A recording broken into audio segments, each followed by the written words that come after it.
মনে রাখবেন, এই উপমহাদেশে একটা যুদ্ধ হবে, এই যুদ্ধের নাম হবে গজওয়াতুল হিন্দ। এই যুদ্ধের নেতৃত্ব দিবে ইনশাআল্লাহ কওমি মাদ্রাসার হুজুর আর ছাত্ররাই নেতৃত্ব দেবে ইনশাআল্লাহ।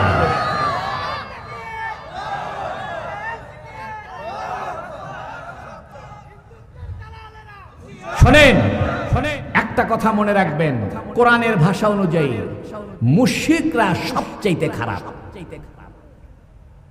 ইহুদি নাসারা, খ্রিস্টানরা তুলনামূলক কম খারাপ, কারণ খ্রিস্টানদের সাথে আমাদের অনেক দিক থেকে মিল আছে। খ্রিস্টানরা দুনিয়া ত্যাগী হয়, রোহবানিয়ত হয়, অর্থাৎ দেখবেন খ্রিস্টানদের যারা পাদ্রী হয় এরা বিয়ে শাদী করে না, মানে দুনিয়া ত্যাগী। পৃথিবীতে সবচেয়ে কুখ্যাত দুইটা জাতি, একটা হলো ইহুদি, একটা হলো হিন্দু।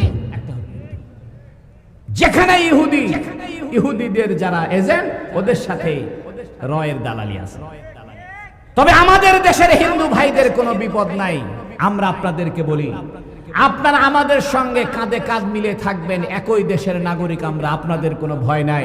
তবে হিন্দুদের মাধ্যমে যদি কোনো রাজনৈতিক উচ্চাভিলাষ ইসকনীয় হিন্দুদের দ্বারা যদি কোনো ভেজাল করতে চান, আমরা কিন্তু ছাড় দিব না।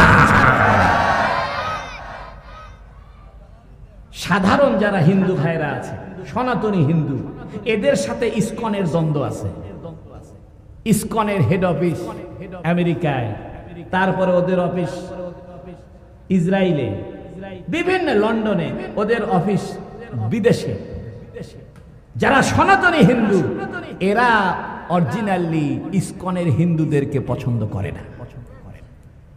এজন্য হিন্দু ভাইদেরকে বলবো, আপনারা নিরাপদ, আপনাদের কোনো সমস্যা নাই, আপনারা মুসলমানদের সঙ্গে মিলেমিশে থাকেন। আমরা আপনাদের সঙ্গে মিলেমিশে থাকতেছি। আমাদের বাপ চাচারা হিন্দু মুসলমান সব একসাথে থাকতো, ঠিক কিনা? এখন নতুন করে পায়তারা শুরু হয়েছে, এদেশে হিন্দুত্ব রাজত্ব কায়েম করো, খবরদার উল্টা পাল্টা করলে এদেশে ইসকনের কোনো ক্ষমা নাই। আমরা সরকারকে বলতে চাই, অবিলম্বে পৃথিবীর বিভিন্ন দেশে যেমন ইসকনকে নিষিদ্ধ করা হয়েছে, বাংলাদেশেও ইসকনকে নিষিদ্ধ করতে হবে।